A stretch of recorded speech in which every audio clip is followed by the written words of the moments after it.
오늘 말씀의 제목은 요나의 표적입니다. 따라하시겠습니다. 요나의 표적.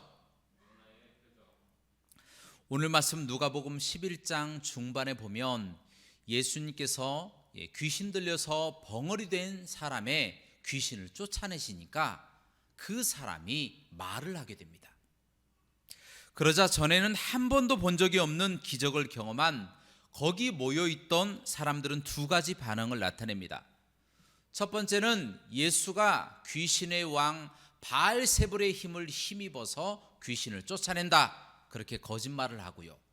또 한 부류의 사람들은 예수님 보고 하늘에서 불을 좀 내려서 하늘에서 표적을 좀 보여달라, 그렇게 예수님께 이야기를 합니다. 이 두 가지 다 부정적인 이야기입니다. 왜냐하면 거기에 모여있는 사람들은 율법사 바리새인들, 극단적인 유대인들이 대부분이었기 때문입니다. 이들은 미리 예수님의 말을 트집 잡아서 붙잡으려고 하는 프레임을 짜고, 그래서 일부러 모여 들었다라는 것입니다. 그래서 예수님이 조금만 실수하더라도 돌을 들어서 치려고 다 준비하고 있었던 것 같습니다. 예수님께서 바로 그들 앞에서 기적을 행하신 거예요. 전에는 한 번도 본 적도 들은 적도 없는 벙어리 된 사람의 그 벙어리를 깨끗하게 치료하는 놀라운 역사를 그들의 눈앞에서 보이신 것입니다. 그러면 그들도 율법을 알고 하나님도 믿는 사람들이었기 때문에 벙어리가 낫는다라고 하는 그 한 가지만 보고도 하나님의 능력이구나, 이렇게 간파하고 하나님께 영광을 돌리며 예수님의 말씀을 들어야 했다라는 것입니다. 그런데 그들의 반응은 예수님이 귀신의 왕 바알세불을 힘입어서 귀신을 쫓아낸다, 이렇게 프레임을 씌워서 예수님을 죽이려 했다라는 것입니다. 그들은 사실관계도 따져보지도 않고 무작정 미리 짜여진 각본에 따라서 예수님을 죄인으로 몰아서 죽이려고 죄인으로 매도하였다라는 것입니다. 그들이 율법에 따라 그토록 기다려왔던 메시아를 그들 스스로 단숨에 마귀의 아들 바알세불의 하수인으로 만들어 버렸다라는 것입니다. 그렇다면 왜 그들은 진실을 알면서 왜 진실을 왜곡하였을까요? 단도직입적으로 말씀드립니다. 그들이 예수님을 두려워했기 때문입니다. 여러분, 심리학적 용어로 집단사고라고 하는 말이 있습니다. 그 뜻은 응집력이 강한 집단에서 정해진 목표를 이루기 위해서 사실을 왜곡하고 진실을 감추고 획일적 압력을 가하는 것을 말합니다. 지금 거기 모여있던 유대인들이 바로 이 집단사고를 하고 있는 것입니다. 예수님께서 진리를 말씀하셔서 올바른 빛을 비추시니까 그동안 잘못했던 집단적이고 조직적인 죄가 드러날 것을 두려워했다라는 것입니다.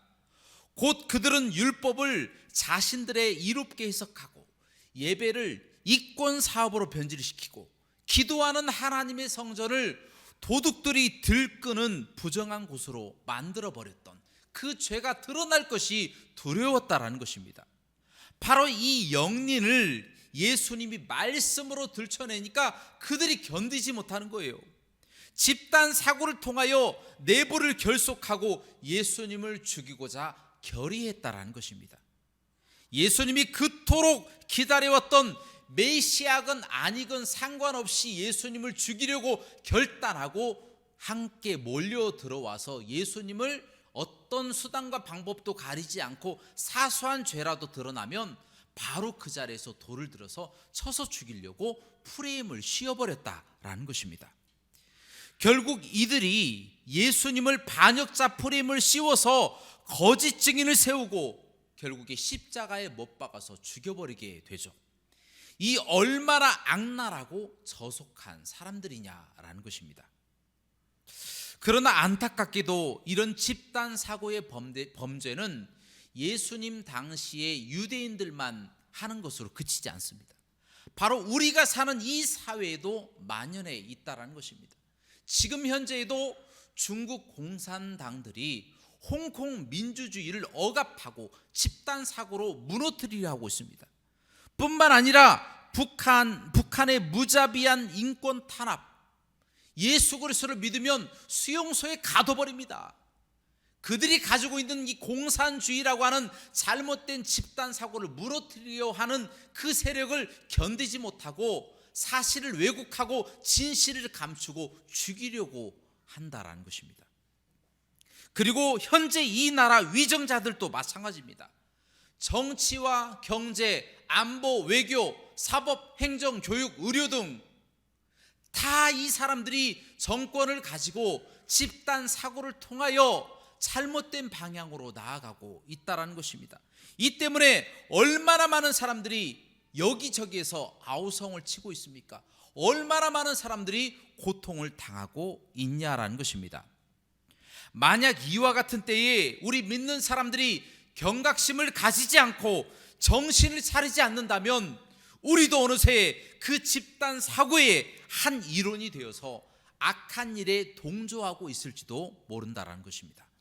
그만큼 우리가 사는 세상이 예수님의 시대처럼 악한 세대가 되어버렸다라는 것입니다. 그러므로 우리는 아무리 많은 다수가 진리를 호도하고 왜곡할 것을 결의한다고 할지라도 단호하게 불의를 거절하고 진리를 분별하며 담대하게 진리의 빛 가운데로 나아가시는 저와 여러분들의 삶이 되시기를 주님의 이름으로 간절히 축원합니다. 자, 이제 예수님께서 자신을 올무에 걸어서 죽이려고 하는 그 사람들에게 목숨을 걸고 하나님의 말씀을 선포하고 회개하고 이와 같은 것을 비유를 통하여 계속해서 그들에게 말씀하고 계십니다. 지금 굉장히 중요한 말을 통하여 생명을 걸고 그들을 한 명이라도 더 전도하고 회개시키려고 노력하고 계시는 도중에 계셨다라는 겁니다. 바로 그때에 근처에 있는 한 유대 여인이 예수님을 향하여 목소리를 높입니다. 예수시여, 당신을 뵌 태와 당신을 먹인 젖이 복이 있나이다. 이렇게 외쳤다라는 겁니다. 얼핏 들으면 이 여인의 얘기를 들어보면 예수님을 높이고 위해 주는 말인 것 같습니다. 그러나 실상은 전혀 다릅니다. 이 여인의 말뜻은요, 예수님처럼 능력 있고 유명하고 인기 있고 권세 있는 아들을 가진 마리아가 부럽다, 그 이야기를 지금 하고 있는 것입니다. 지금 이 여인은 예수님께서 목숨을 걸고 한 명이라도 더 전도하려고 자신을 죽이려고 하는 그 사람들을 향하여 회개를 촉구하고 있는 이 중요한 시간, 이 중요한 상황에 바로 이 주옥 같은 말씀은 한쪽 귀로 듣고 한쪽 귀로 다 흘려버리고 오직 그 여인이 관심을 갖는 것은 예수님이 가졌던 그 권세, 능력, 인기, 그와 같은 아들을 나도 가졌으면 좋겠다, 지금 그 이야기를 하고 있는 것입니다. 여러분, 이 얼마나 답답한 상황입니까? 예수님은 생명을 걸고 하나님의 말씀을 전하고 있는데 그 여인은 그 말씀을 하나도 안 들었어요. 한쪽 귀로 듣고 한쪽 귀로 다 흘려버렸어요. 딴 생각하고 있었다라는 것입니다. 어디 그러고 있던 사람이 그 여인 하나뿐이었겠습니까? 아마 많은 사람들이 그러고 있었을 것입니다. 여러분, 이런 태도를 가리켜서 심리학적인 용어로 확증 편향이라고 그렇게 이야기를 합니다. 자신의 신념과 일치하는 정보만 받아들이고 자신의 신념과 일치하지 않는 정보는 다 무시하고 흘려버리는 것, 이것을 가리켜서 확증 편향이라고 하는 심리학적인 용어를 사용하고 있다는 겁니다. 그렇다면 사람들에게 왜 이런 경향이 나타날까요? 단도직입적으로 말씀드립니다. 바로 욕심 때문입니다. 많은 사람들이 자신의 욕심을 따라서 보고 싶은 것만 보고 듣고 싶은 것만 듣는다라고 말합니다. 사실 여부와 관계없이 자신의 이해관계에 따라 부정확하고 편향된 정보만 선별적으로 받아들이게 된다는 것입니다. 2001년 2월 하와이 근해에서 실제로 일어났던 일화입니다. 미국의 핵 잠수함인 그린빌호라고 하는 잠수함이 있습니다. 그 잠수함이 군사 훈련의 일환으로 심해에서 수면으로 급부상하게 됩니다. 그런데 그 위에는 일본의 그 어선이 있었습니다. 그것을 몰랐던 거예요. 북극의 이 유빙을 뚫을 수 있게 만들어진 핵 잠수함이 그냥 그 위로 뚫고 올라왔으니 그 어선, 그 일본의 배는 단숨에 다 두동강 나고 많은 사람들이 죽게 되었던 굉장히 가슴 아픈 사건이죠. 그런데 아이러니하게도 이 그린빌호는 최첨단 음파 탐지기를 탑재하고 있었다라는 겁니다. 그리고 사건 직전에 이 함장이었던 이 사령관이 잠만경을 통하여 주변에 무엇이 있는지 살펴봤다라는 겁니다. 사건이 일어날 수 없는 환경이고 상황이었다라는 거예요. 그런데도 이와 같은 사건이 일어났습니다. 그때의 사령관은 그것을 회상하면서 이렇게 이야기를 합니다. 난 정말 그 방향에 배가 있을 것이라고 상상도 못했습니다 라고 이야기했다라는 것입니다. 여러분, 이것이 바로 자기가 보려고 하는 것만 보는, 바로 자기가 관심을 갖고 있는 것만 집중한 나머지 다른 중요한 정보를 놓치고 마는 확증 편향, 주의력 착각에 빠져 있었다라는 겁니다. 이와 같은 주의력 착각은 이 사람들에게만 해당되는 이야기가 아니다라는 겁니다. 영적으로 깨어있지 못하는 사람들, 온전한 하나님의 말씀을 깨닫지 못하는 사람들 또한 바로 이 영적인 주의력 착각, 바로 잘못된 확증 편향에 넘어가 있다라는 것입니다. 오늘 유대의 여인이 바로 그랬습니다. 꼭 인식해야 될 메시아인, 자신의 구원자인 예수님은 바라보려고 하지 않고 단지 인간 예수님의 능력, 권세, 인기만 부러워하다가 예수님을 놓쳐버렸다라는 것입니다. 이 여인은 아마도 후에 예수님에 대하여 십자가에 못 박아라 라고 외쳤던 그 군중 속에 한 무리의 한 사람이 되어 있지 않을까, 그렇게 추측해 봅니다.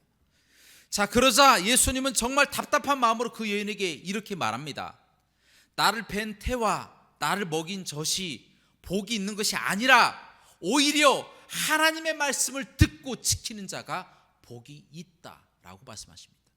여기서 예수님께서 오히려라고 하신 말씀은 헬라어로 메눈게라고 하는 뜻입니다. 그 뜻은 정반대로라고 하는 뜻입니다. 다시 말하면 여인이 복되다라고 생각했던 모든 것은 사실이 아니고 하나님의 말씀을 듣고 지키는 것, 그것이 복받는 길이다 라고 예수님께서 말씀하신 것이다 라는 겁니다. 사랑하는 여러분, 우리가 사는 세상 속에서 대부분의 사람들은요, 세상의 권세와 영광, 물질, 쾌락 등 이 보이는 것, 이와 같은 것들을 추구하며 그것들을 얻기 위해 삶의 거의 모든 것을 투자하며 살아갑니다. 그러나 안타깝게도 우리 많은 크리스찬들 또한 세상 사람들이 추구하는 것과 별반 다르지 않는 것들을 추구하며 살아갑니다. 그렇기에 아무리 우리나라에 크리스찬들이 많아도 주변의 여느 국가들처럼 온갖 부정과 부패, 더러움과 악함이 별반 차이가 없다라는 겁니다. 죄악이 가득해 있다라는 것입니다. 세계에서 자살률이 가장 높은 곳이 어디입니까? 바로 이 나라 대한민국입니다.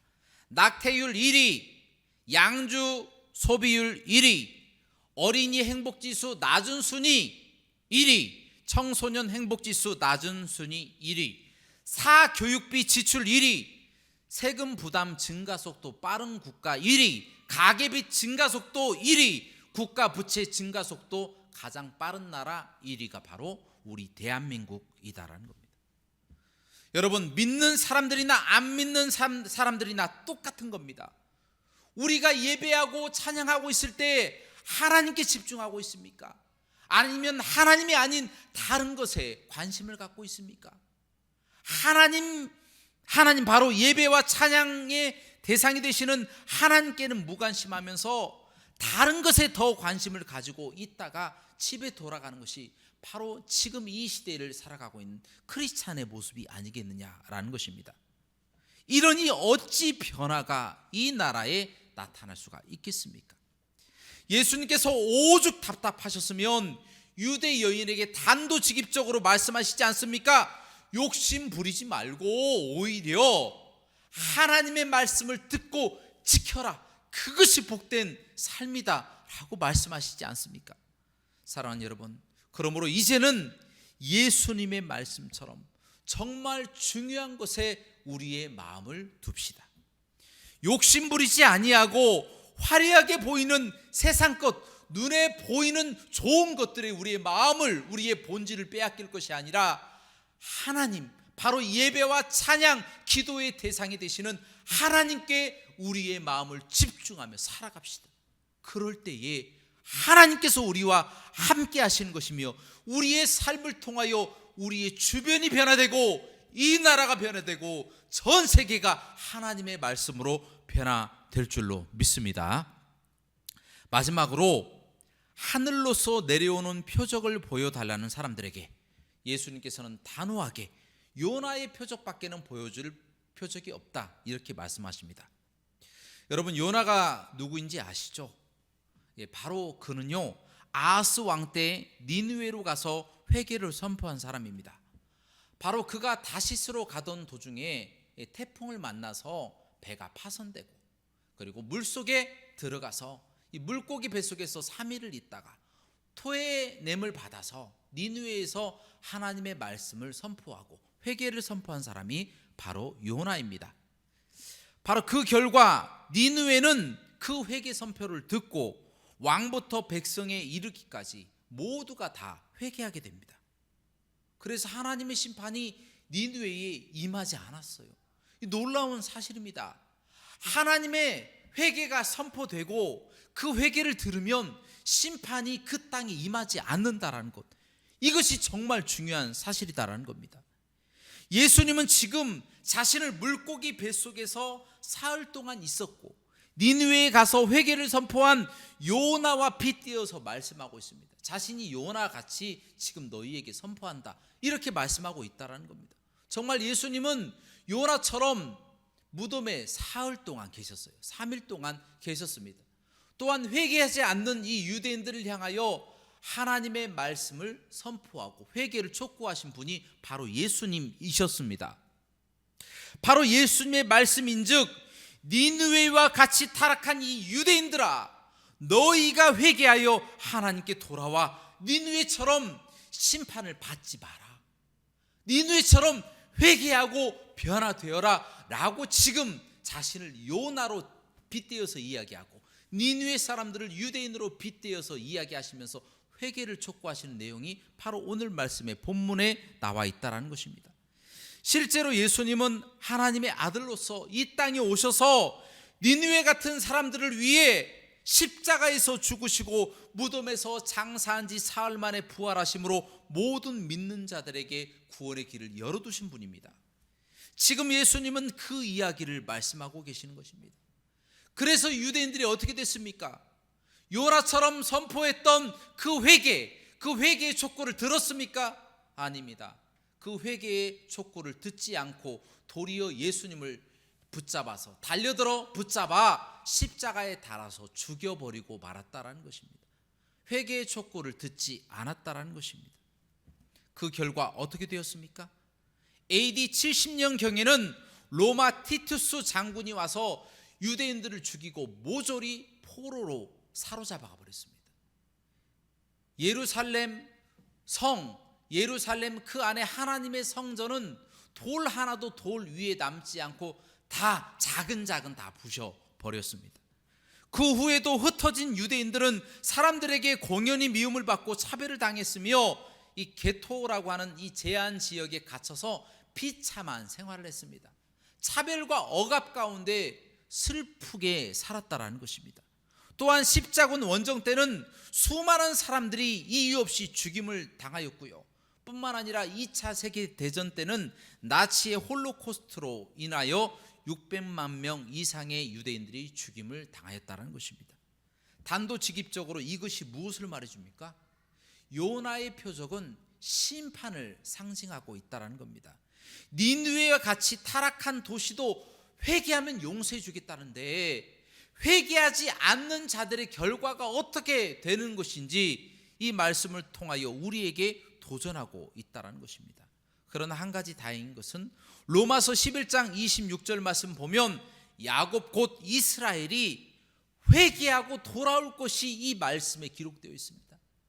그렇게 강팍하게 마음을 굳게 하여서 하나님께 돌아오지 않을 것 같은 그 유대인들, 그 이스라엘 사람들이 나중에 회개하고 예수 그리스도를 받아들일 그날이 있을 것이라고 로마서 11장 26절 말씀에 기록되어 있다는 것입니다. 참으로 다행스러운 것이죠. 사랑하는 여러분, 그러므로 우리는 이제 결단합시다. 집단 사고라고 하는 이 잘못된 프레임을 우리는 벗겨내야 합니다. 또한 확증 편향이라고 하는 나 중심적인 삶을 내려놓아야 합니다. 요나의 표적은 심판입니다. 바로 그 심판은 회개하지 않는 자들에게 임하게 될 것입니다.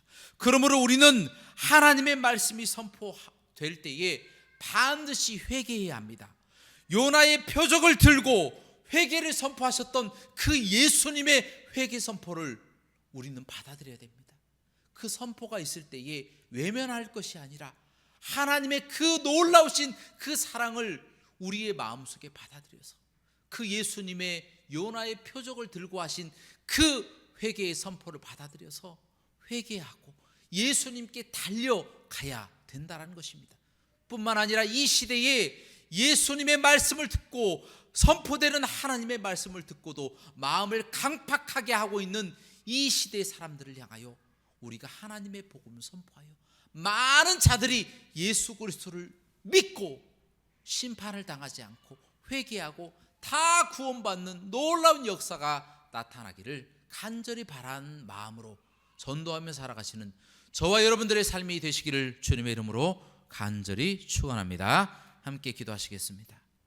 사랑과 은혜가 풍성하시고 자비로우신 하나님 아버지, 우리가 살아가는 이 시대가 너무나도 악하기 때문에 우리가 자꾸만 잘못된 집단 사고나 확증 편향에 넘어가고 잘못된 프레임을 씌워서 넘어뜨리려고 하는 그 무리에 우리가 들어가 있지는 않은지 참으로 두렵고 떨립니다. 하나님, 혹시 우리가 그렇다면 이 죄를 용서하여 주시고 이제는 본질을 떠나 비본질적인 것에 하나님 눈을 돌리는 자들이 아니라 하나님을 경외하고 하나님을 사랑하는 마음으로 이 시대에 귀한 하나님의 사람들이 되어서 언젠가는 다시 돌아오게 될 그 유대인들, 이스라엘 사람들처럼 저희들도 회개하고 또 우리 주변 사람들도 다 회개하고 주님께 돌아올 날을 기대하며 살아가는 저희가 되게 하여 주시옵소서. 모든 영광 하나님 앞에 돌리기를 원하오며 예수 그리스도 이름으로 간절히 기도합나이다. 아멘.